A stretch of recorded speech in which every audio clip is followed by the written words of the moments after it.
Hello everyone, this is Allison Gross and welcome back to Let's Play Savage Empires. I was kind of aimlessly wandering through this, um, lava field trying to see if I can find anything related to the Jukari or their sacred hide in here.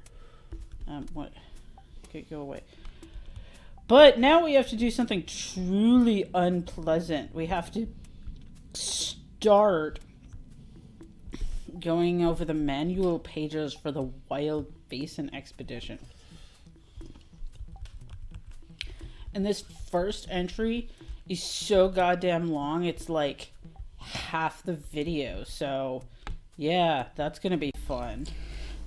Oh god, now we come to it. I've been delaying this as long as possible. Wild Basin Expedition returns. I did record, so I recorded all of the manual stuff way back in the day when I was playing this the first time. But I don't have access to those things, so I'm making new copies of the ones that I didn't do. And so I have read this before, and it's moronic and stupid and has nothing to do with the game. And it's ragingly sexist. I don't remember the details, but I remember those things about it. I remember I was incensed by it when I read it the first time. So it's kind of long, and I, and hopefully you, cannot tolerate very much of it at once. So we're going to be breaking this thing up. So yeah, Wild Basin Expedition returns by, if you didn't guess it, Jimmy Malone. The poster caption says, "The Wild Basin Expedition clockwise from lower left, Keith Burdock, Jeff Johanneman, Jeff D, Mark Schiff again, Dennis Lubert Rear, Aaron Allenston, Amanda D." This is like the lone woman. I wonder how she feels about everything that goes on here. Philip Borgden, Jason Watson, Jason Templeton, Rear, Bob Quinlan, George Sanger, Glenn Johnson, Mike Romero, Richard Garriott, Stephen Beeman, Dan Burbanis, not shown. So this is like, as we know from previous things, these are like the people who worked on the game. And so it's like them, and it's this fake story about them getting lost in the jungle, and it's, yeah. When entrepreneur Richard Garriott, okay, so first of all, virtue of humility not present, gave the crew of the new Savage Empire movie a present. Oh, so this is the justification for them having the movie thing, is it's like, this happened while they were filming the movie. A vacation safari in the exotic hill country, where much of the movie's location was filmed. He didn't realize he was nearly sending them into oblivion. Intelligence is not a virtue, but also not present.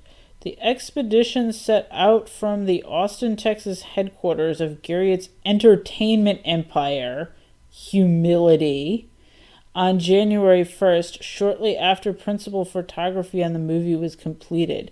Radio reports from the safari were cheerful and routine for the next 2 weeks, but the report of June 15th was the last from the expedition. For the next 30 days, Garriott and his executive staff kept a constant vigil on their radio equipment, chewing their knuckles and badgering the government to launch a rescue expedition into the Wild Basin region of the hill country. That government mission, accompanied by Richard Garriott, was launched on June 27th.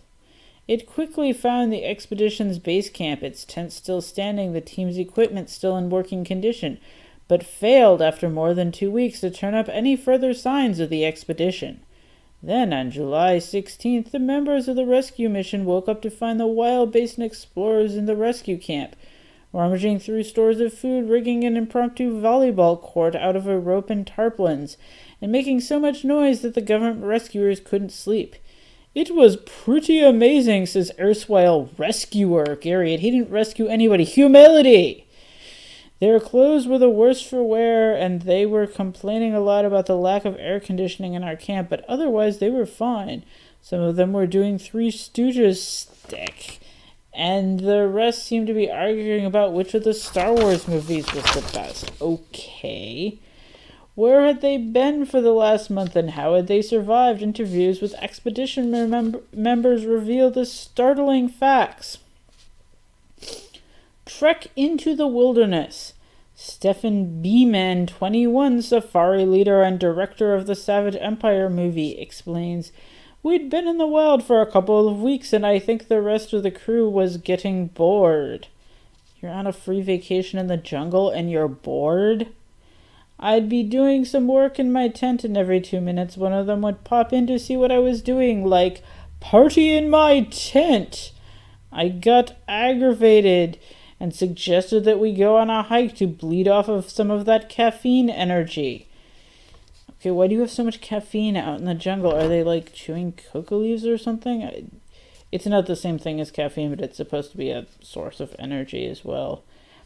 And scout out locations for the making of Savage Empire's documentary, which I'm also directing. So we took off. After that, well, it was all Aaron's fault. Aaron Allerton, 29, screenwriter on the Savage Empire's films, readily agreed with Beeman's assessment. "My sense of direction is 100% accurate, but only 50% of the time," he admits. Okay. I was in the other 50% that day. We were wandering around having a good old time, except that Keith Murdoch kept getting snake bit. And we kept running into huge scorpions the size of, well, scorpions. Okay. But when we decided to head it back to camp, it wasn't there. I'd swear somebody moved it. So we started ranging all over the place looking for it.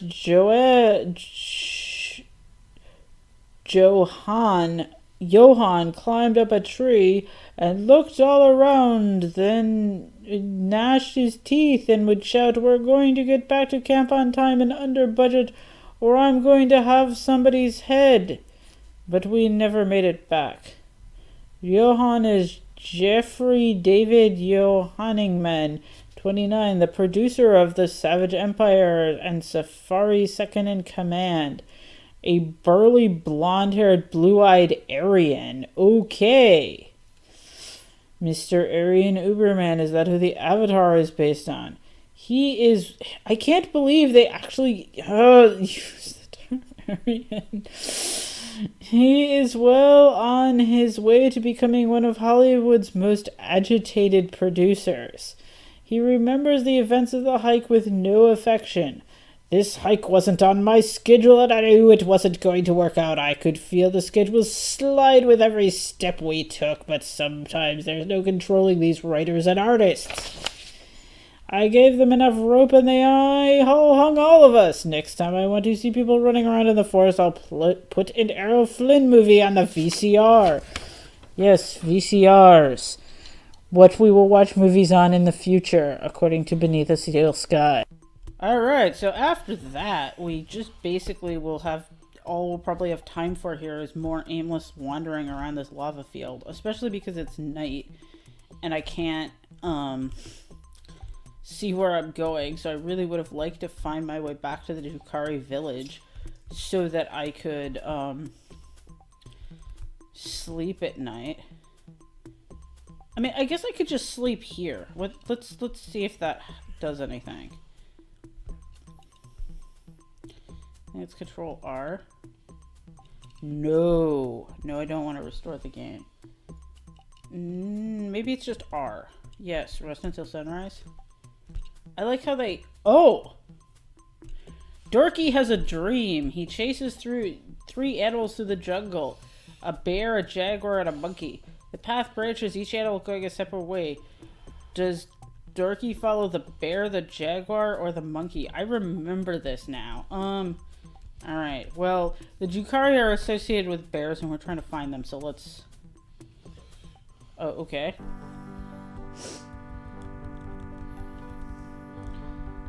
Alright, so we have a little bit of more health now. That's good.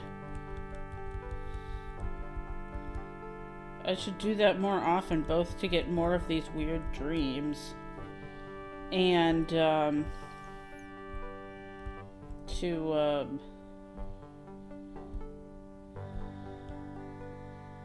not waste time wandering around in the dark anymore.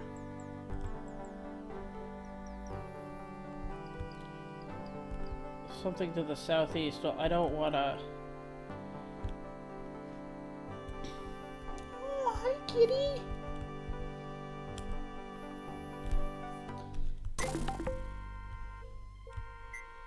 I was afraid for a second that I'd walked into the lava. I don't even know if you can do that, but... Probably sounds like a bad idea. Alright, this is not a path that goes somewhere. Where the hell are the Drukhari? I remember that we, like, encountered some lava when we went to them.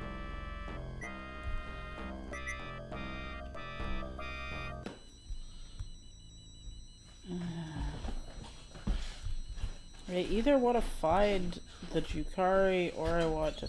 Oh! You want to sit next to Thor! My cats are curling up together. It's very cute. Well, okay, they're not exactly curling up together right now, but... They only do this usually when we're not around. Like, when we're here, they're extremely possessive and don't want the other one around, but... Hi! Is this like a live Eohippus? We found a dead one before. Yep, it's an Eohippus. Kind of cute. And this is a dead end, and there isn't even a cave here I can go into, and this is certainly not where the Drukhari are. This is irritating. Uh-huh.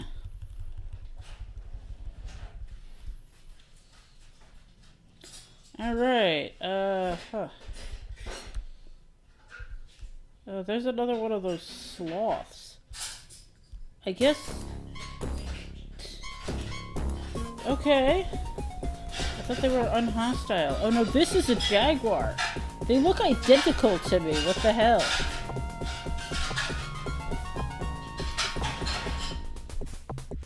Well, at least with everybody double-wielding boomerangs, it's not, fights are not so bad.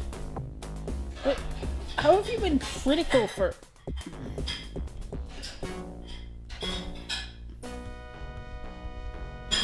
Oh, it's starting to get dark again. Okay, Darky, time to have more weird, trippy dreams. Yes, let's rest until sunrise. Oh, now they ate food. So that's the... I mean, we have so much food, who cares?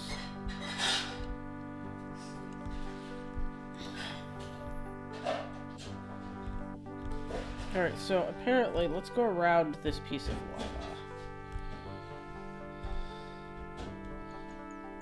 Maybe we can, if we keep doing this systematically, maybe we will find the end of the lava eventually. Okay, go.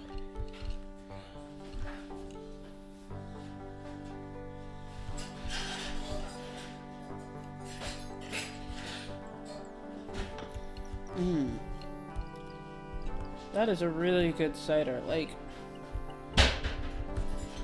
a lot of alcoholic drinks don't taste good anymore if you've eaten something else, especially something sweet, because they start tasting sort of sour and bitter. And this one doesn't. I just had Fornia's baked cinnamon rolls for my birthday because it's one of my favorite foods.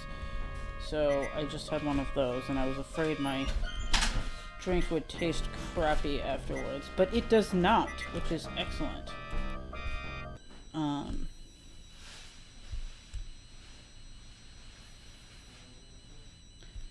on, I keep wanting to... Alright, so I'm making sure that there are no sort of, like, breaks in the lava. Oh, I remember there's this thing, I think, that's kind of like a blink spell. I hope we don't have to, like, blink through the lava field.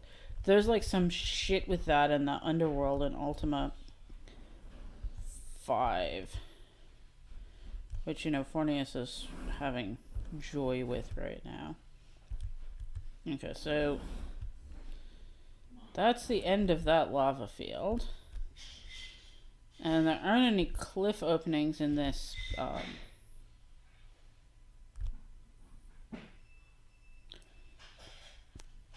thing, so... Well, where does the cliff go?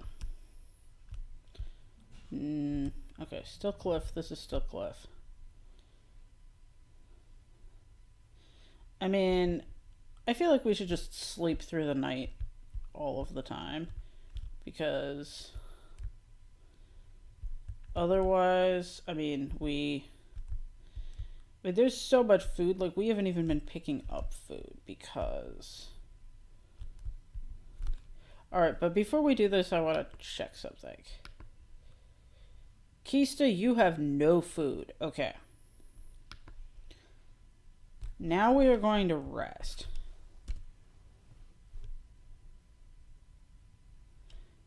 Alright, but Kista has food.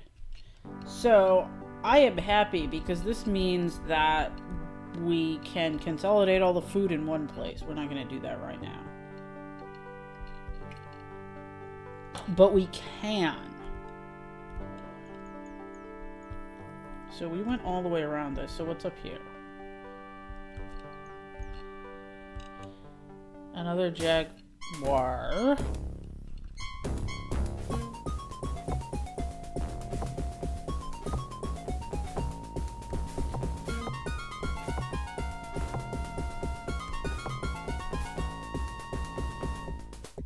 Attack a dead jaguar with a boomerang. Okay.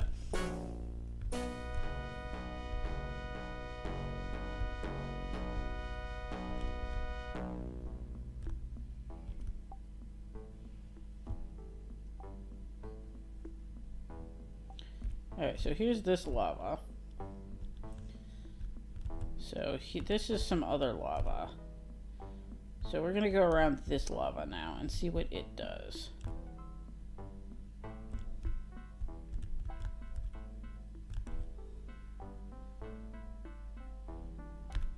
Wow, this is some massive lava. Okay. This is still lava. This game is so goddamn hard to navigate in.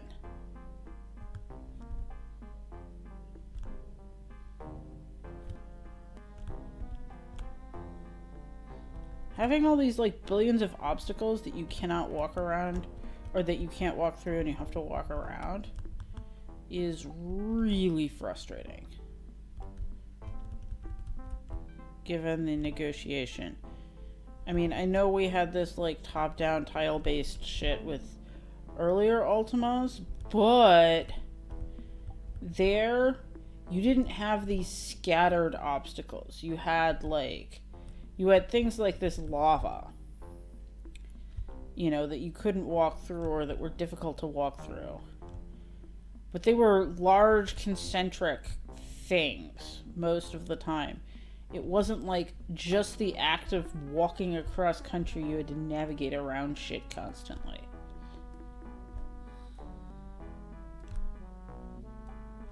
Oh my god, it's dark already.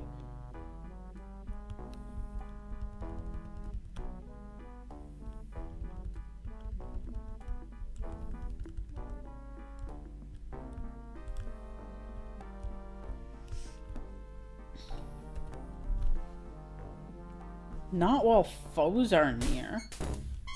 You mean like that snake? Okay. That very threatening snake. Yeah, bye. Now can I rest? Yes. As we rest next to the bloodstain.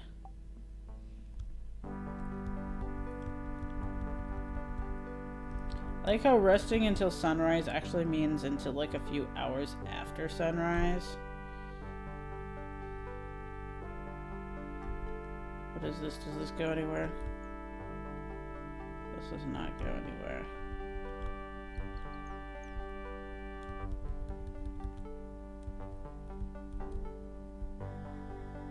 was like this noise I kept hearing.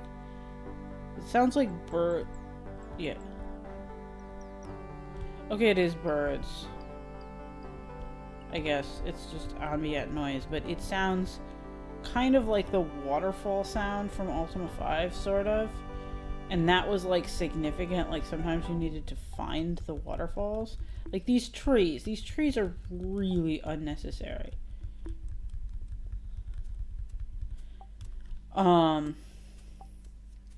Like Ultima is not a game that is meant to have individual trees. So the earlier Ultima games were on a much larger scale. And so like when you went into forested areas, it was assumed that there would be trees and that they would be difficult to move through. So you moved slower in forested areas. But you didn't have to walk around individual trees.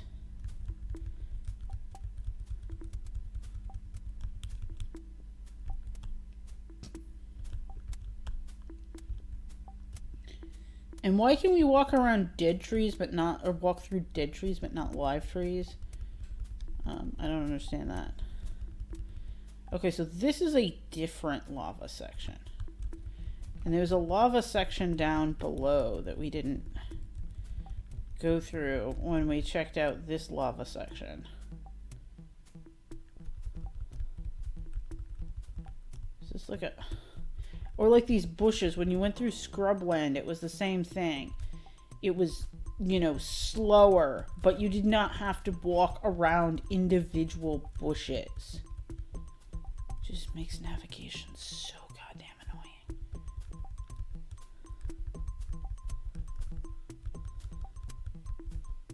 So I wonder if this is just a giant lava pool. Oh wow. Oh, we're over time with that stupid wild basin shit. So until next time, everyone. Bye.